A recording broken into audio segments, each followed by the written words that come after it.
जय हिंद। देखिए बायोलॉजी में, देखिए बायोलॉजी का पहला चैप्टर जैव प्रक्रम है ना, पोषण। तो उसी चैप्टर के अंतर्गत एक हमको चैप्टर पढ़ना अलग से श्वसन चैप्टर, कि श्वसन क्या होता है, श्वसन के बारे में सारा कुछ पढ़ना। अब देखिए श्वसन के बारे में हम पढ़ते हैं कि आखिर है क्या श्वसन, हम क्या होता है श्वसन, क्या होता है। तो श्वसन वह प्रक्रिया होता है जिसके द्वारा हम सांस लेते हैं और सांस छोड़ते हैं, बस ये श्वसन होता है। सांस लेना और सांस छोड़ना ये श्वसन कहलाता है। ये क्या कहलाता है? श्वसन। आखिर श्वसन जो हम वायु लेते हैं इससे होता क्या है, तो हमको शरीर में ऊर्जा प्रदान होता है। जो हम खाना खाते हैं ना, सिर्फ खाना खा करके ही कोई व्यक्ति जिंदा नहीं रह सकता। सिर्फ खाना के भरोसे जिंदा नहीं रह सकता, कोई हाल में जिंदा नहीं रह सकता है। तो खाना जो होता है, खाना पच करके छोटी आंत में भोजन पचता है। छोटी आंत में भोजन पचने के बाद कार्बोहाइड्रेट बन करके कहाँ जाता है? लीवर में। और लीवर क्या करता है? उस भोजन को, पचे हुए भोजन को क्या करता है? सभी कोशिकाओं में भेज देता है। सभी कोशिकाओं में भेज देता है। अब कोशिका में भेजने के बाद वो भोजन को कुछ कर ही नहीं सकता है। कोशिका में भोजन गया, वो उस भोजन से ऊर्जा प्राप्त नहीं कर सकता है। उस भोजन से ऊर्जा प्राप्त करने के लिए हमें ऑक्सीजन की आवश्यकता होती है। हमें किसकी आवश्यकता होती है? ऑक्सीजन की आवश्यकता होती है। तो ऑक्सीजन की आवश्यकता पूर्ति करने के लिए क्या करते हैं? हम सांस लेते हैं।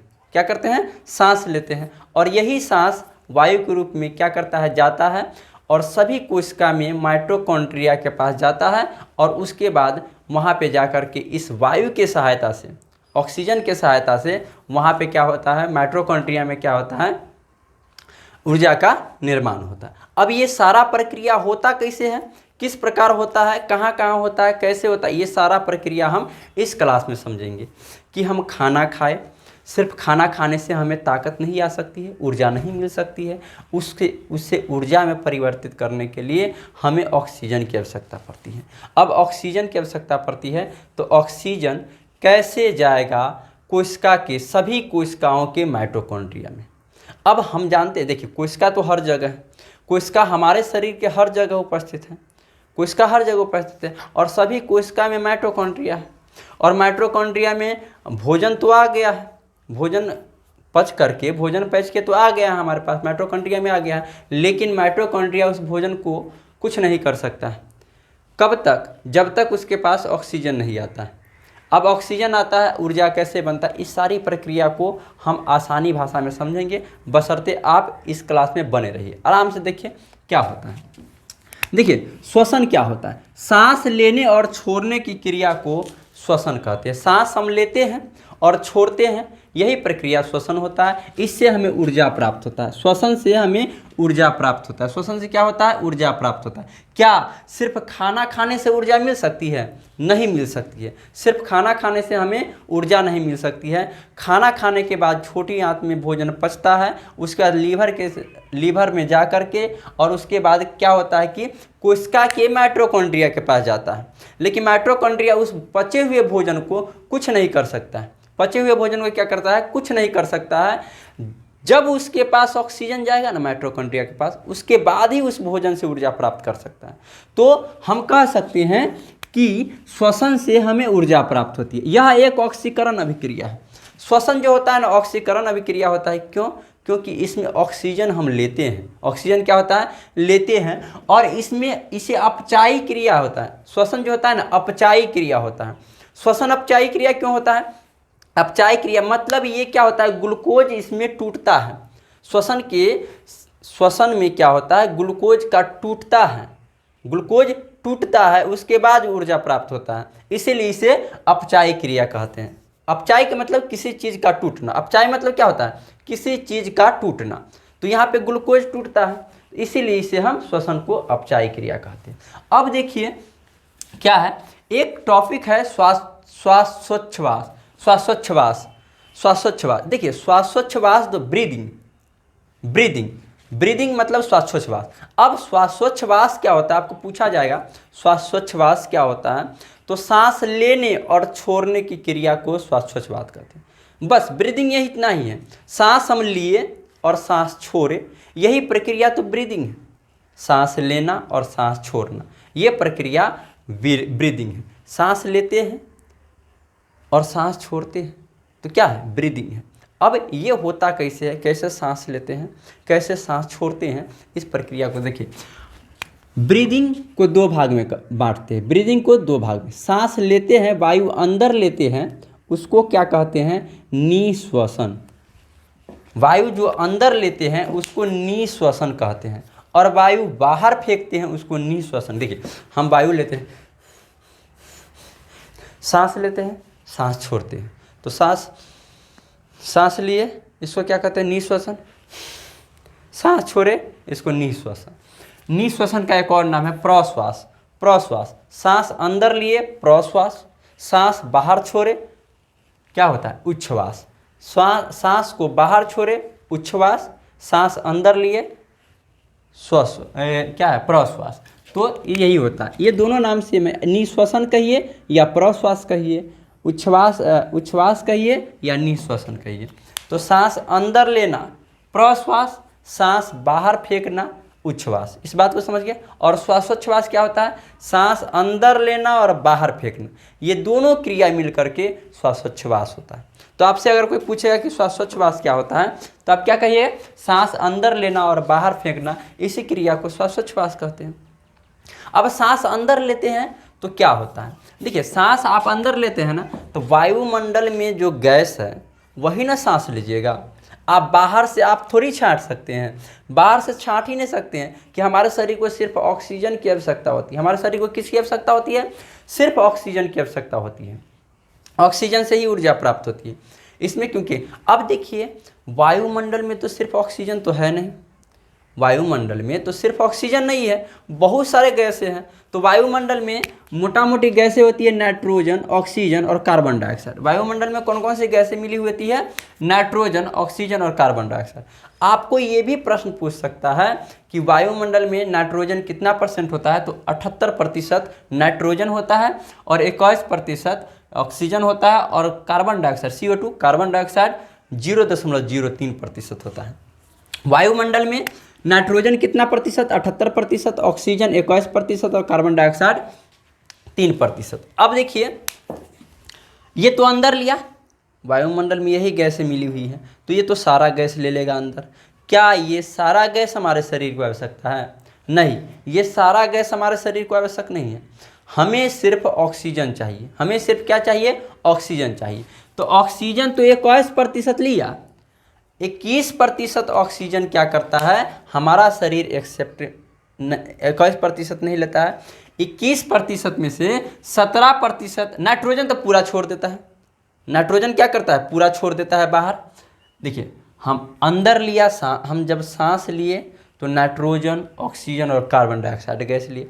नाइट्रोजन 78% लिए, ऑक्सीजन 21% लिए, कार्बन डाइऑक्साइड 0.03% लिए। आपको सवाल पूछ सकता है वायुमंडल में कौन कौन सी गैसें हैं, तो nitrogen, carbon dioxide, oxygen. Nitrogen कितना प्रतिशत है, तो 78%, नाइट्रोजन 78%, ऑक्सीजन 21% और कार्बन डाइऑक्साइड 0.03%। अब हम सांस लेने के बाद छोड़ते हैं कौन कौन से गैस है, तो छोड़ते हैं 78% जो नाइट्रोजन है वो सारा के सारा छोड़ देते हैं। ऑक्सीजन जो 21% लिए थे ना, उसमें से 17% हम छोड़ देते हैं, 17% छोड़ देते हैं और 4% ऑक्सीजन रख लेते हैं और 4% कार्बन डाइऑक्साइड छोड़ देते हैं। 17% ऑक्सीजन छोड़ देते हैं, कार्बन डाइऑक्साइड 4% छोड़ देते हैं। मतलब ये 4% जो घटा है ना, सो कार्बन डाइऑक्साइड में दे देते हैं। समझ गए, तो समझ गए इस बात को। श्वासोच्छ्वास समझ गए, सांस अंदर लेना और छोड़ना। श्वासोच्छ्वास 2 प्रकार के होता है, प्रश्वास मतलब अंदर लेना, उच्छ्वास मतलब बाहर छोड़ना। वायुमंडल में कौन कौन सी गैसें हैं, तो नाइट्रोजन, ऑक्सीजन और कार्बन डाइऑक्साइड। उसके बाद यही गैस तो हम लेंगे सांस के रूप में, तो यही गैस लेंगे। अब कार्बन डाइऑक्साइड में से 21% में से 17% छोड़ देते हैं, 4% हम रख लेते हैं। अब देखिए ये होता क्या है, ये 4% हम वायु लिए। अब श्वसन देखिए, नाक जो है ना, नाक श्वसन मार्ग है, सांस लेने का मार्ग है, ये श्वसन अंग नहीं है। ये श्वसन अंग नहीं, नाक को हम श्वसन अंग नहीं कह सकते हैं। आप नाक 2 मिनट रुकिए, लाइट बंद आ गई, लाइट को सही कर लो।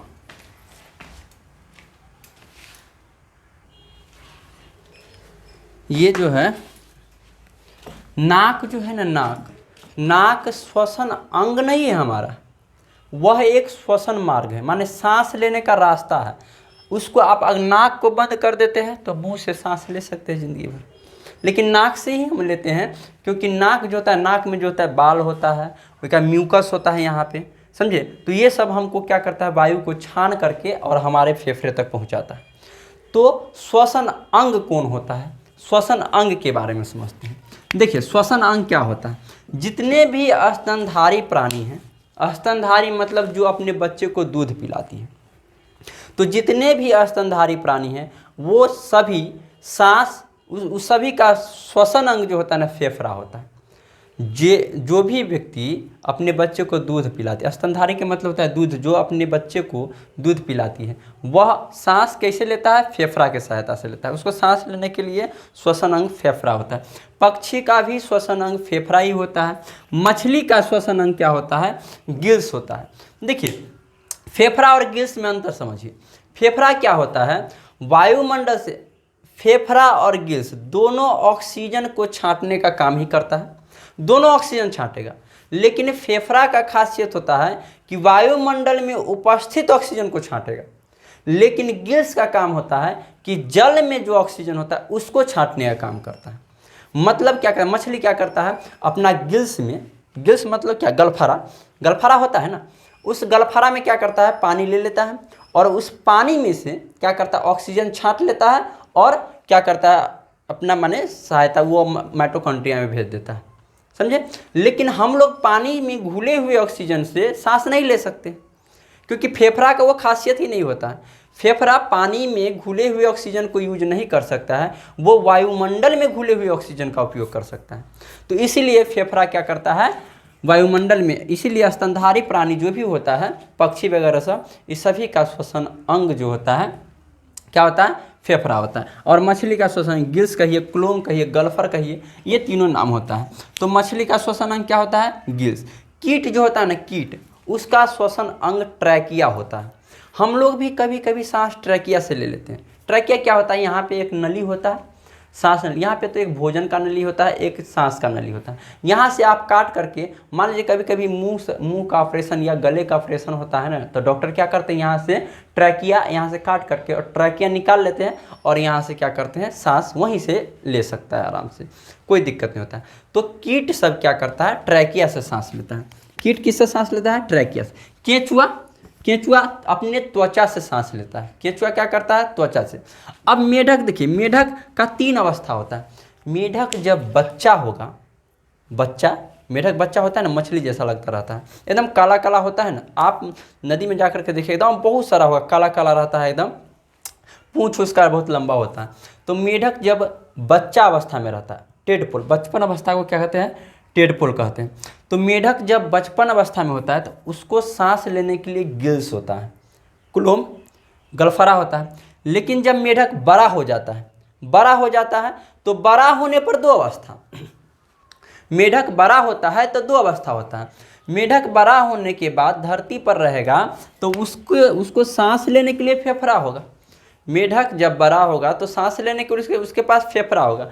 लेकिन जब मेढक क्या करता है, जब धूप सब बहुत ज़्यादा धूप आ जाता है तो वो अपने आप को क्या करता है, मिट्टी में, माने क्या करता है, समाहित कर लेता है मिट्टी में। देखते हैं मेढक सब कभी कभी एकदम मिट्टी में धंसा हुआ रहेगा, मिट्टी में पूरा धंसा हुआ रहता है, देखे हुए कभी कभी। तो मेढक मिट्टी में धंसा हुआ रहता है तो वो क्या करता है, अपना त्वचा से सांस ले सकता है। क्या करता है, त्वचा से सांस कर ले सकता है। तो इसको निष्क्रिय अवस्था कहते हैं। नहीं दिखता होगा, यहाँ पे लिख लीजिएगा नीचे। मेढक का 3 अवस्था, एक होता है टेडपोल, तो टेडपोल में क्या करता है, गिल्स से सांस लेता है। और मेढक जब जवान हो जाता है तो वो क्या करता है, फेफड़ा से सांस लेता है। और उसके बाद निष्क्रिय अवस्था, निष्क्रिय के मतलब धरती के अंदर चला जाता है, धरती के अंदर तो त्वचा से सांस लेता है। तो मेढक का 3 टाइप से सांस लेता है, समझ गया, 3 अवस्था होता है तो 3 टाइप से सांस लेता है। समझ गए इस बात को, समझ गया। अब देखिए हम जानते हैं कि मानव का श्वसन अंग क्या होता है, फेफड़ा। मानव का श्वसन अंग फेफड़ा। अब फेफड़ा में सांस, वायु जो होता है, एयर, हम एयर लेते हैं ना, सांस तो नहीं लेते, एयर लेते हैं। तो फेफड़ा तक कैसे पहुंचता है, फेफड़ा तक कैसे पहुंचता है। तो आप मुंह से तो सांस नहीं लेते, मुंह से सांस जो नॉर्मली जितना आपको सांस चाहिए ना, देखिए मानव जो होता है ना, एक बार में 500 ग्राम सांस लेता है, समझे। एक बार क्या करता है, 500 ग्राम सांस लेता है। अगर मानव मुंह से सांस लेगा तो जितना शरीर को चाहिए उससे कहीं ज़्यादा ही सांस ले, मुंह से ज़्यादा ले लेते हैं ना, मुंह से ज़्यादा ले लेते हैं, लेकिन नाक से क्या होता है, लिमिटेड सांस जाता है, लिमिटेड वायु नाक से जाता है, तो इसलिए नाक से ही सांस लेना चाहिए। उसके बाद क्या करते हैं, और नाक में क्या होता है, बाल होता है, बाल क्या करता है, धूल कण सबको चिपका लेता है। उसके बाद उससे ऊपर जाइएगा तो आपको नासा छिद्र, नासा कपाट मिलेगा। तो यहाँ पे क्या करता है, ये म्यूकस पाया जाता है, चिपचिपा द्रव होता है यहाँ पे, और वो क्या करता है, धूल कण सबको क्या करता है, वो चिपका लेता है। तो अच्छा रहता है नाक से सांस लेना। तो सांस लेने का रास्ता कैसे कैसे होता है, सो हम आपको चलिए यहाँ पे बताते। देखिए सबसे पहले सांस लेते हैं तो क्या, सबसे पहले क्या होता है, नासा छिद्र, नाक में छेद होता है। तो सबसे पहले क्या करें, नासा छिद्र, नासा कपाट, नासा छिद्र, नासा कपाट, नासा छिद्र, नाक में छेद है तो नासा छिद्र, नासा कपाट, नासा छिद्र, नासा कपाट। क्या होता है, देखिए नासा छिद्र, ये हो गया आपका नासा छिद्र और नासा कपाट। यहाँ पे क्या हो गया, नासा कपाट। इससे नीचे आते हैं तो हमको मिल जाता है क्या, फेरिंग्स। क्या मिल जाता है, इससे आगे आ जाते हैं तो फेरिंग्स, फेरिंग्स हो गया। अब उसके बाद देखिए, बात समझिए थोड़ा, यहाँ नासा छिद्र, ये क्या हो गया, नासा छिद्र, नासा छिद्र, और ये क्या हो गया, नासा कपाट। नासा कपाट में क्या होता है कि म्यूकस माने चिपचिपा द्रव होता है, जो धूल कण को ना, माने सांस लेते हैं तो धूल कण लेते हैं, तो चिपचिपा द्रव क्या करता है, उसको चिपका लेता है। और बहुत दिन के बाद देखते हैं नकटी निकलता रहता है। नकटी क्या होता है, वही जो वायु, हम वायु लिए ना, सांस लिए, तो उसमें धूल कण सभी ले लेते हैं, तो वो क्या करता है, म्यूकस उसको चिपका लेता है। वही क्या करता है, कुछ दिन के बाद क्या था, नकटी उकटी सब, वो सब गंदगी सब नाक में बैठ जाता है। तो आप याद कीजिएगा क्या होता है, नासा छिद्र, नासा कपाट। उसके बाद आगे बढ़ते हैं तो क्या होता है, फेरिंग्स। यहाँ पे क्या होता है, फेरिंग्स। अब फेरिंग्स के बाद ना 2 नली चली जाती है, फेरिंग्स के बाद 2 नली चली जाती है। एक नली चली जाती है इधर लैरिंग्स की तरफ, एक नली के लिए चली जाती है लैरिंग्स की तरफ, और एक नली क्या हो जाता है, इधर चला आता है, ये पाचन तंत्र, पेट की तरफ। तो इधर आता है लैरिंग्स, क्या होता है, यहाँ पे क्या होता है, फेरिंग्स। यहाँ पे क्या होता है, फेरिंग्स। फेरिंग्स को हम कहते हैं क्या, ग्रसनी। फेरिंग्स को क्या कहते हैं, ग्रसनी, ग्रसनी। अब इसके बाद इधर चला गया, इधर चला जाएगा तो क्या होता है, ये फूड के लिए चला गया, ये भोजन के लिए नली चला गया। अब यहाँ से बटा गया, तो यहाँ से बटाने के बाद ये इधर चला आता है, किधर, ट्रैकिया, माने कि फेफड़ा की तरफ। ये नली क्या हो गया, इधर आने के बाद थोड़ा दूर आने के बाद क्या होता है, लैरिंग्स होता है। इसके यहाँ पे आने के बाद क्या होता है, लैरिंग्स। ये क्या होता है, लैरिंग्स। इसको लिख देते हैं, इत्मीनान से समझिए, सभी बात समझिए। अब इसके बाद ये थोड़ा दूर और आगे जा करके, ये थोड़ा दूर और आगे जा करके ट्रैकिया हो जाता है। उसके बाद आगे जा करके क्या हो जाता है, ट्रैकिया हो जाता है। ये क्या हो जाता है आगे जा करके, ट्रैकिया, ये हो जाता है ट्रैकिया, ट्रैकिया। ये फूड वाला तो पाचन तंत्र तो हमको बताना नहीं, पाचन तंत्र हमको इससे पहले वाला क्लास में हम बताए हुए। अब ट्रैकिया हो गया। अब ट्रैकिया आगे जाकर के क्या होता है, 2 भाग में बंट जाता है। ट्रैकिया आगे जाकर के क्या होता है, 2 भाग में बंट जाता है। ट्रैकिया आगे जाकर के 2 भाग में बंट जाता है, जिससे कहते हैं ब्रोंकाई, जिसको क्या कहते हैं, ब्रोंकाई। ये 2 भाग में ऐसे बंट जाता है। बात को समझते रहिए थोड़ा। ब्रोंकाई, ये दोनों क्या हो गया, ये 2 भाग में बढ़ जाता है, ये भाग और ये भाग। ये क्या कहलाता है, ब्रोंकाई। इसको क्या कहते हैं, ब्रोंकाई, ब्रोंकाई। समझ गए। अब समझिए, नासा छिद्र, नासा कपाट, नासा छिद्र, नासा कपाट, फेरिंग्स, फेरिंग्स, लैरिंग्स, ट्रैकिया, ब्रोंकाई। समझे, ब्रोंकाई। अब उसके बाद क्या होता है, ब्रोंकाई जो है, ब्रोंकाई हुआ, ब्रोंकाई कई छोटे छोटे भाग में बंटा हुआ रहता है। इसे कई छोटे छोटे भाग में ये बंटा हुआ रहता है, कई छोटे छोटे भाग में, बहुत सारे छोटे छोटे भाग में बंटा हुआ रहता है। ब्रोंकाई में कई छोटे छोटे भाग बंटा हुआ रहता है, जिसको कहते हैं ब्रोंकियोलिस। जिसको क्या कहते हैं, ये छोटे छोटे भाग को क्या कहते हैं, ब्रोंकियोलिस। इसको क्या कहते हैं, ब्रोंकियोलिस। बात समझिए। नासा छिद्र, नासा कपाट, नासा छिद्र, नासा कपाट, फायरिंग्स, लैरिंग्स, ट्रैकिया। नासा छिद्र, नासा कपाट, नासा छिद्र, नासा कपाट, फायरिंग्स, लैरिंग्स, ट्रैकिया। उसके बाद ब्रोंकाई, ब्रोंकियोलिस, ब्रोंकाई, ब्रोंकियोलिस। समझिए। ट्रैकिया के बाद क्या होता है, दो भाग में बढ़ जाता है, जो क्या कहलाता है, ब्रोंकाई कहलाता है। अब ये छोटे छोटे जो भाग है, ये छोटे छोटे भाग, इसको कहते हैं ब्रोंकियोलिस। इसको क्या कहते हैं, ब्रोंकियोलिस, ब्रोंकियोलिस। ये क्या हुआ, छोटे छोटे भाग, ब्रोंकियोलिस। अब ये ब्रोंकियोलिस पर ना एकदम छोटे छोटे गुच्छा होते हैं, इस प्रकार के, इस प्रकार के छोटे छोटे गुच्छा होते हैं। इसको कहते हैं वायु कोष्ठक या एलवीएली, वायु कोष्ठक या एलवीएली। इसको क्या कहते हैं, एलवीएली। इसको कहते, इस बहुत सारे होते हैं, बहुत सारे होते हैं इसमें वायु कोष्ठक। इसको क्या कहते हैं, एलवीएली कहते हैं। इसको क्या कहते हैं, एलवीएली, एलवीएली। अब ये सारा जो जितना है ना एलवीएली, लाइट कट गई, 2 मिनट क्या।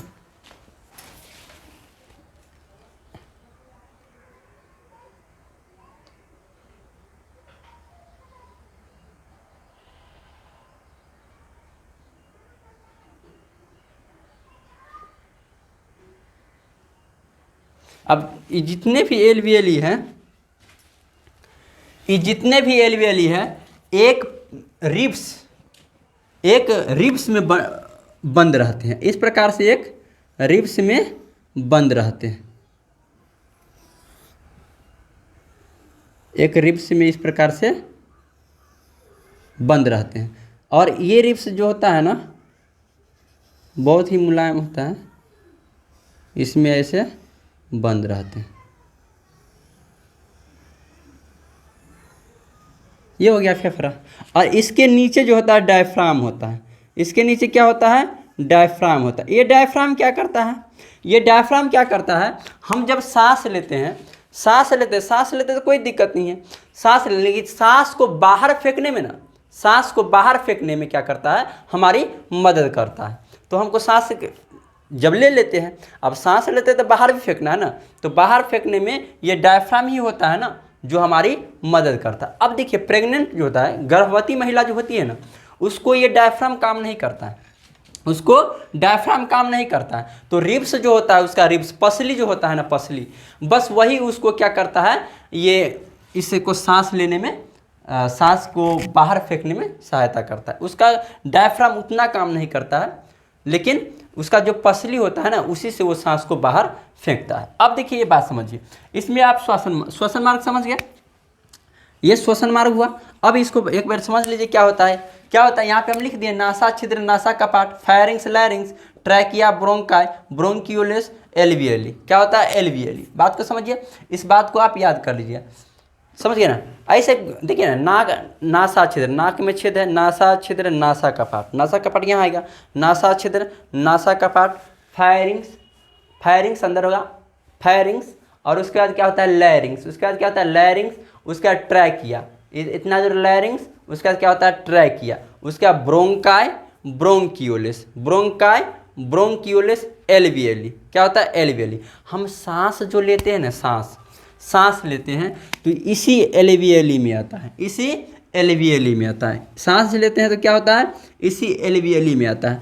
और यही एलवीएली क्या करता है, वो सांस ले करके और इसमें से क्या करता है, ऑक्सीजन दे देता है किसको, दिल को। दिल देखिए, अब इसमें जो फेफड़ा जो है ना, फेफड़ा, तो फेफड़ा का बायां साइड का ना, बायां साइड वाला हिस्सा थोड़ा दायां साइड की अपेक्षा छोट होता है।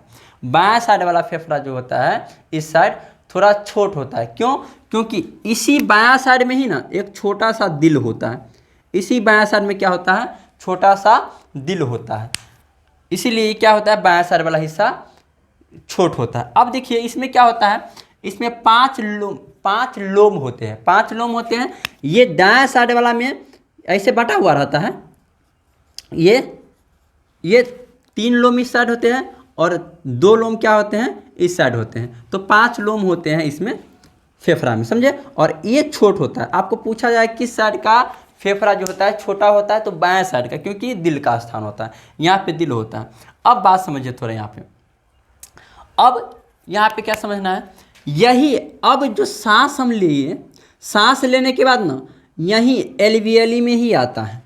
कोरोना जो था ना, कोरोना, तब कोरोना में हर कुछ सही था, ये सांस कोरोना आ करके क्या किया, ये एल्वियली में ही जमा हो जाता था, एल्वियली में आ जाता था। और एल्वियली क्या करता था, ये दे देता था इसको, दिल को, और दिल क्या करता था, उस ऑक्सीजन को क्या करता था, पंप कर देता था, पंप कर देता था, पंप कर देता। ऑक्सीजन तो पंप नहीं होगा ना, ऑक्सीजन को ले जाने और लाने, ऑक्सीजन को ले जाने और कार्बन डाइऑक्साइड लाने, इसके लिए ब्लड बहुत ज़रूरी है।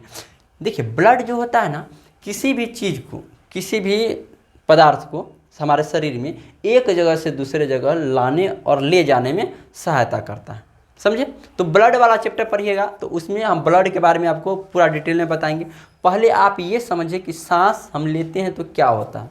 हम सांस लिए, सांस का रास्ता समझ गया, नासा छिद्र, नासा छिद्र, नासा कपाट, नासा छिद्र, नासा कपाट, फायरिंग्स, फायरिंग्स, लैरिंग्स, ट्रैकिया, नासा छिद्र, नासा कपाट, pharynx, larynx, trachea, bronchi, bronchioles, bronchi, bronchioles, alveoli. सांस हम लेते हैं तो कहाँ जाता है, एल्वियली में जाता है।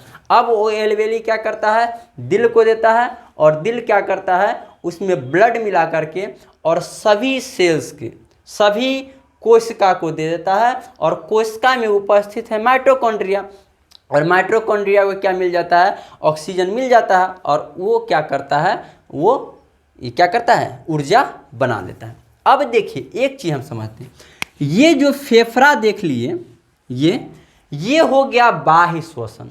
श्वसन हालांकि 2 टाइप के होता है। श्वसन कितना टाइप के होता है, 2 टाइप के होता है। श्वसन कितना टाइप के होता है, 2 टाइप के। एक होता है बाहरी श्वसन और एक होता है आंतरिक श्वसन। एक होता है बाहरी श्वसन और एक होता है आंतरिक श्वसन।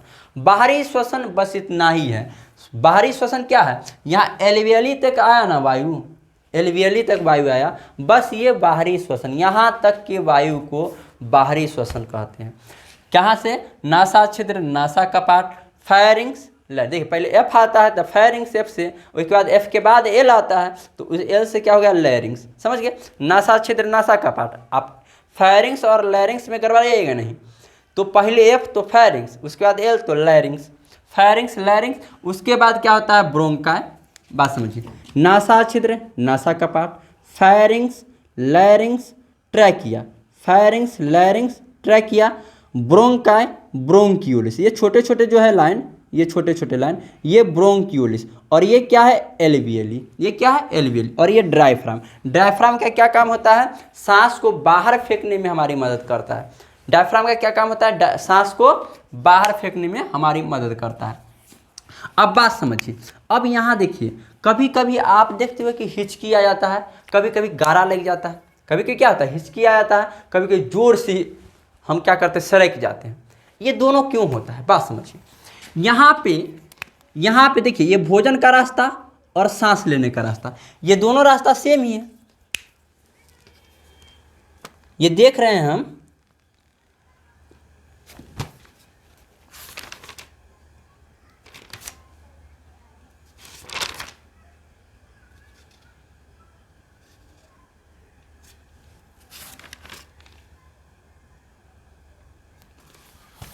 देखिए भोजन का रास्ता, फूड इधर फूड गया, यहाँ पे भोजन, इधर क्या जाता है, इस लाइन से क्या जाता है, फूड, और इधर इस लाइन से क्या गया, वायु, समझे। अब कभी कभी देखते हैं कि हमको हिचकी क्यों आ जाता रहता है, और कभी कभी क्या होता है कि सरक जाते हैं, कभी कभी हिचकी आ जाता है। तो हिचकी क्यों आता है, इस जगह पे देखिए, हम भोजन किए और सांस लिए, इसमें अगर सांस हवा चला आया भोजन वाला रास्ता में तो दिक्कत नहीं है।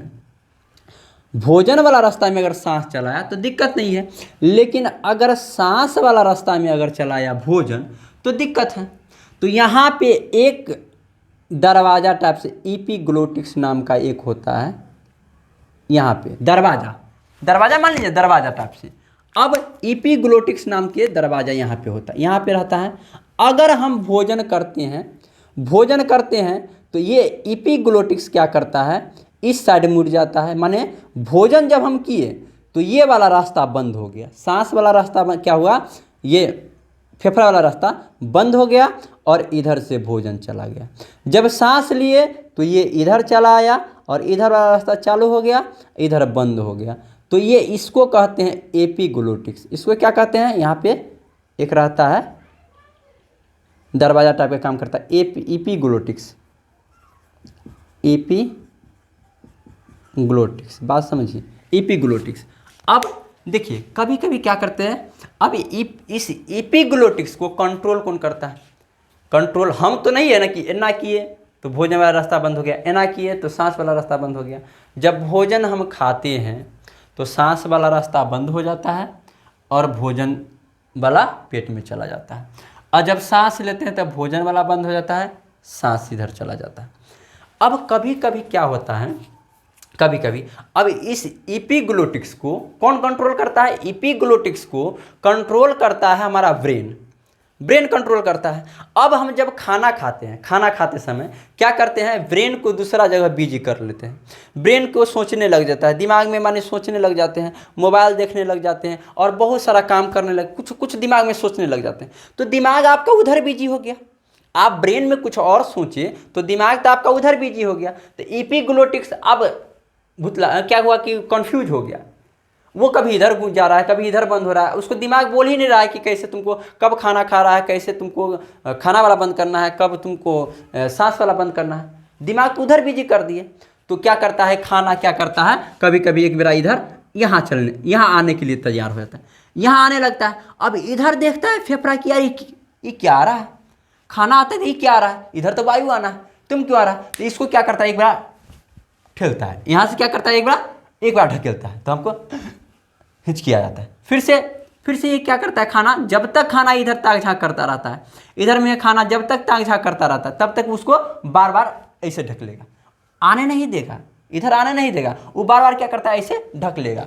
फिर से देखेगा खाना इधर है, जब तक खाना को दिखता रहे कि वो खाना है तब तक उसको ढकेलता रहेगा। तो इसीलिए क्या करते हैं, पानी हम पी लेते हैं, तो खाना क्या करता है, एक बार चला जाता है इस रास्ते में। अब कभी कभी क्या जोर से एक बार सरक जाते हैं कभी कभी। तो जब खाना इधर आने के लिए अगर रास्ते में ही है, अगर देख लिया इधर से कि खाना आ रहा है तो उसको ढकेल दिया, ऐसे कर देते हैं, माने उसको ढकेल देता है। लेकिन अगर खाना इसमें घुस गया तो इसमें तो घुसने नहीं देगा, जोर से केरा मारेगा, एक सरका देगा, जोर से एक बार क्या करेगा, ये पंप करेगा ऊपर मुँह, एक बार जोर से पंप करेगा तो हमको सरक जाता है। आएगा नीचे से क्या कर देगा, प्रेशर आता है के बार जा करके एकदम इधर जाता है तो नाकों माहे आएगा, मुँहों माहे आएगा, है सरकते तो क्या होता है, नाकों माहे निकल जाता रहता है और मुँह माहे निकलता रहता है। तो यही होता है, इसीलिए हमको हिचकी आता है और इसीलिए क्या करते हैं, हम सरक जाते हैं। समझ गए, जब खाना जब तक इधर रहेगा, जब तक नहीं घुसल रहेगा खाना इसमें, तब तक क्या होगा, हिचकी आएगा, इधर आने के लिए कोशिश करेगा खाना ना तो हिचकी आएगा। और अगर इसमें घुस गया खाना तो एक बार जोर से नीचे से पंप करेगा, खाना पानी जो भी रहेगा आपको नाकों में आ जाएगा और क्या होगा, मुंहों में आ जाएगा। तो इस प्रकार से हिचकी और रथ जाती है। अब ये फेफड़ा तक देखिए, सांस अभी कहाँ तक गया है आपको, अभी वायु जो हम लिए हैं तो रास्ते नासा छिद्र, नासा कपाट, pharynx, larynx, trachea, bronchi, bronchioles, एल्वियली, यहाँ तक आया। ये बाहरी श्वसन कहलाया, ये क्या कहलाया, बाहरी श्वसन। यहाँ तक आपको सांस आ गया है, यहाँ तक सांस आ गया है।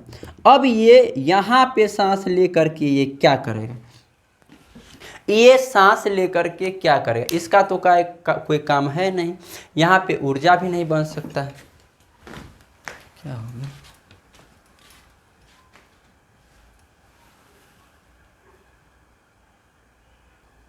देखिए लाइट कट गई है और उसके बाद क्या है कि मोबाइल भी डाउन हो गया है, इधर बैटरी भी नहीं चलेगा।